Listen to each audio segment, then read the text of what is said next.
Hello friends, Vardhan academy में आप सभी का स्वागत है। दोस्तों, जैसा कि अभी तक आपको जानकारी मिली गई होगी कि बिहार शिक्षक भर्ती में पहले अदर स्टेट वाले अभ्यर्थियों को मौका नहीं दिया गया था, लेकिन आज यहां पर नई प्रेस विज्ञप्ति जारी की गई जिसके माध्यम से बताया गया है कि अदर स्टेट वाले अभ्यर्थियों को भी मौका दिया जाएगा। ठीक है। अब अदर स्टेट वाले जो अभ्यर्थी हैं उनके काफ़ी कमेंट्स आ रहे हैं बहुत चीज़ों को लेकर, तो सभी डाउट्स को क्लियर करने के लिए मैंने जो ऑफिशियल नोटिफिकेशन था उसमें से 4-5 पेज को यहाँ पर ऐड करके एक नई नोटिस, एक तरीके से नई पीडीएफ बना ली जिससे कम समय में आपको सारी चीज़ें पता चल जाए। ठीक है, तो चलिए आज की वीडियो स्टार्ट करते हैं। सबसे पहले देखिए, एक कमेंट सबसे ज़्यादा आ रहा है कि क्या सर सीटेट में मेरे 84 नंबर हैं, एससी कैटेगरी से क्या मैं फॉर्म भर सकता हूं। आप सभी को मैं बता दूं, एससी कैटेगरी, ओबीसी कैटेगरी या किसी कैटेगरी से भी, देखिए आप अगर अदर स्टेट के अभ्यर्थी हो, चाहे आप जनरल हो, ओबीसी, एससी, एसटी, कोई भी कैटेगरी से अगर आप लोग हैं तो आपको बिहार में जनरल में ही काउंट किया जाएगा। ठीक है, बिहार शिक्षक भर्ती में आपको जनरल में ही काउंट किया जाएगा। ठीक, तो जनरल में काउंट किया जाएगा तो आपके सीटेट में कम से कम 90 नंबर होने चाहिए।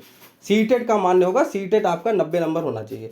दूसरी चीज़ है टीजीटी पीजीटी को लेकर जो बातें पूछी जा रही हैं, उसमें देखिए जो अभी तक जानकारी मिल रही है उसके आधार पे यही है, कंफर्म नहीं कह सकता हूँ लेकिन यही है कि टीजीटी पीजीटी में जो लोग फॉर्म भरना चाहते हैं उनको बिहार स्टेट का जो टेट की परीक्षा होती है वो पास होनी चाहिए। ठीक है, तो ये मान के चलिए कि बिहार टेट का शायद ही अदर स्टेट वालों में से किसी ने भरा हो, अगर भरा होगा तो वो भर सकते हैं टीजीटी पीजीटी में भी। ठीक, तो ये मान के चलता हूँ कि प्राथमिक के ही लगभग सभी अभ्यर्थी भरेंगे, तो प्राथमिक के आधार पर ही यहाँ पर मैंने ये पीडीएफ पूरी तैयार की है।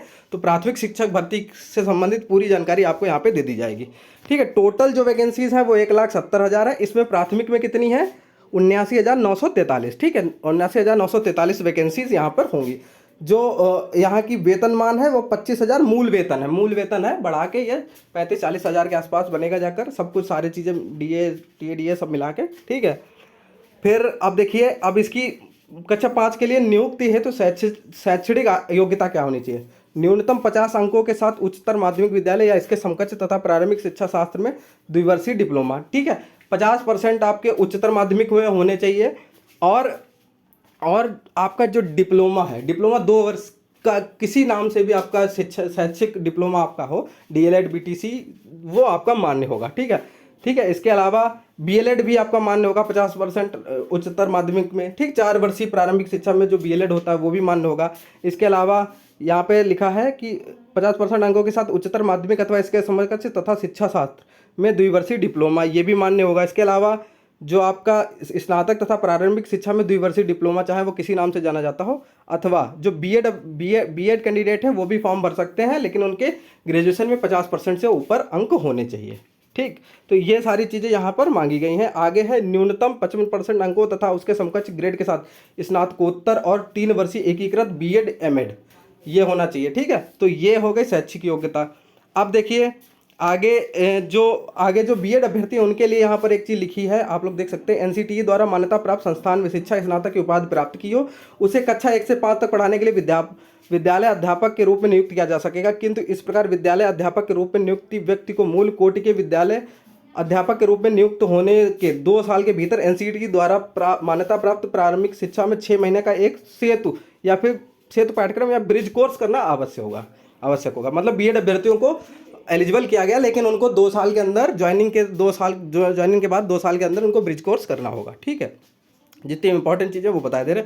आयु सीमा जो बताई गई है, अब देखिए प्राथमिक विद्यालय में जो आयु सीमा है वो कट ऑफ तिथि है 1 अगस्त 2023 को। अभ्यर्थियों की न्यूनतम आयु 18 साल होनी चाहिए 1 अगस्त को। ठीक है, अभी जो आने वाला 1 अगस्त है उस तारीख को आपकी 18 वर्ष तथा माध्यमिक एवं उच्च माध्यमिक विद्यालयों के अध्यापकों के लिए अभ्यर्थियों की न्यूनतम आयु 1/8/2023 को 21 वर्ष होनी चाहिए। ठीक है, और अधिकतम आयु जो बताई गई है वो पुरुष के लिए है 37 वर्ष, अनारक्षित के लिए। ठीक है, पुरुष की 37 वर्ष, पिछड़ा वर्ग, अत्यंत पिछड़ा वर्ग, पिछड़े वर्ग की महिला एवं अनारक्षित महिला के लिए 40 वर्ष। मतलब अनारक्षित वाले जो पुरुष हैं उनकी 37 वर्ष है, बाकी सबकी 40 वर्ष रखी गई। और अनुसूचित जनजाति पुरुष एवं महिला की 42 वर्ष।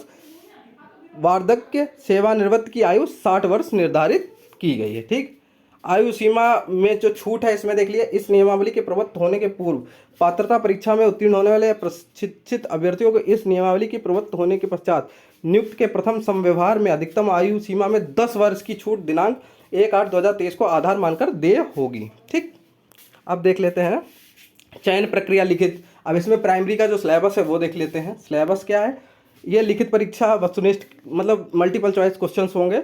इसमें 2 भागों में परीक्षा होगी। पहला होगा भाषा का, भाषा ये सिर्फ आपको क्वालिफाइंग होगा, सिर्फ पास करना होगा, इसके नंबर नहीं जुड़ेंगे, ठीक।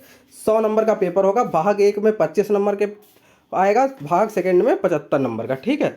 100 नंबर का पूरा पेपर होगा। अब देखिए यह प्रश्न पत्र 2 भाग में होंगे यथा भाग 1 और भाग 2 में। पहला जो भाग है उसमें अंग्रेजी भाषा के सभी के लिए समान होगा। अंग्रेजी भाषा के 25 नंबर का आपका पेपर आएगा पहले भाग में। सेकंड भाग में आपको हिंदी भाषा, उर्दू भाषा, बांग्ला भाषा, तीनों में से किसी एक भाषा को चुनाव करना है, ठीक है। ज़्यादातर हिंदी वाले ही होंगे, ठीक है, लेकिन उर्दू और बांग्ला जो लोग लेना चाहते हैं वो भी ले सकते हैं, ठीक। में से एक ये इसमें ये 75 नंबर का आपका होगा। जो सेकंड भाग है वो आपका 75 नंबर का होगा। इंग्लिश आपकी 25 नंबर में आएगी, ठीक है। फिर लिखा इस पत्र का अर्धांक दोनों भाग को मिलाकर कम से कम 30% अनिवार्य है। मतलब दोनों ये भाषाओं को मिला के आपके 100 में से 30 नंबर कम से कम होने चाहिए, ठीक है। ये क्वालिफाइंग नेचर का है। फिर सामान्य अध्ययन क्या होगा, 120 नंबर का 2 घंटे का पेपर होगा। ये 120 नंबर का, इसमें क्या क्या पूछा जाएगा, प्राथमिक गणित, मानसिक क्षमता परीक्षण, मतलब प्राथमिक गणित पूछी जाएगी, ठीक है। और फिर आपका रीजनिंग पूछी जाएगी, सामान्य जागरूकता पूछी जाएगी, सामान्य विज्ञान पूछा जाएगा, सामाजिक विज्ञान, भारतीय राष्ट्रीय आंदोलन, भूगोल और पर्यावरण इसमें पूछा जाएगा। और लिखा सामान्य अध्ययन पत्र के प्रश्न प्राथमिक विद्यालय के पाठ्यक्रम SCERT से संबंधित होंगे, लेकिन इसका स्तर उम्मीदवार हेतु निर्धारित न्यूनतम अर्हता के आलोक में होगा, ठीक। तो ये हो गया प्राथमिक का। शुल्क के बारे में देख लीजिए। अभ्यर्थी को प्रत्येक पद के लिए बायोमेट्रिक फी के रूप में 200 रुपये तथा अलग अलग आरक्षण कोटिवार निम्न शुल्क जमा किया जाना है। सामान्य अभ्यर्थियों के लिए 750, अनुसूचित जनजाति के लिए 200 रुपये, सभी आरक्षित अनारक्षित वर्ग महिला उम्मीदवारों के लिए 200 रुपये, ठीक है। दिव्यांग अभ्यर्थियों 40% या उससे अधिक के लिए 200 रुपये, अन्य सभी उम्मीदवारों के लिए 750 रुपये, ठीक है। ये यहाँ पर किया गया है, ठीक। ऑनलाइन आवेदन आपके स्टार्ट हो गए 15 जून से और 12 जुलाई तक आपके यहाँ पे चलेंगे, ठीक। इसके अलावा बस इतनी ही जानकारी आप लोगों को देनी थी। अब भी अगर आपके मन में कोई भी सवाल रह गया हो तो आप लोग कमेंट बॉक्स में पूछ सकते हैं। बाई चांस मुझसे कुछ छूट सकता है। अगर आपके मन में कोई चीज़ हो तो आप लोग कमेंट बॉक्स में पूछ लीजिए, मैं उसका रिप्लाई 100% दे दूंगा। हो सकता है कि थोड़ा टाइम लगे, 1 घंटा 1.5 घंटा बाद, लेकिन मैं दे जरूर दूंगा, ठीक है। तो दोस्तों आज की वीडियो में सिर्फ इतना ही। मिलते हैं अपनी नेक्स्ट वीडियो में, तब तक के लिए नमस्कार।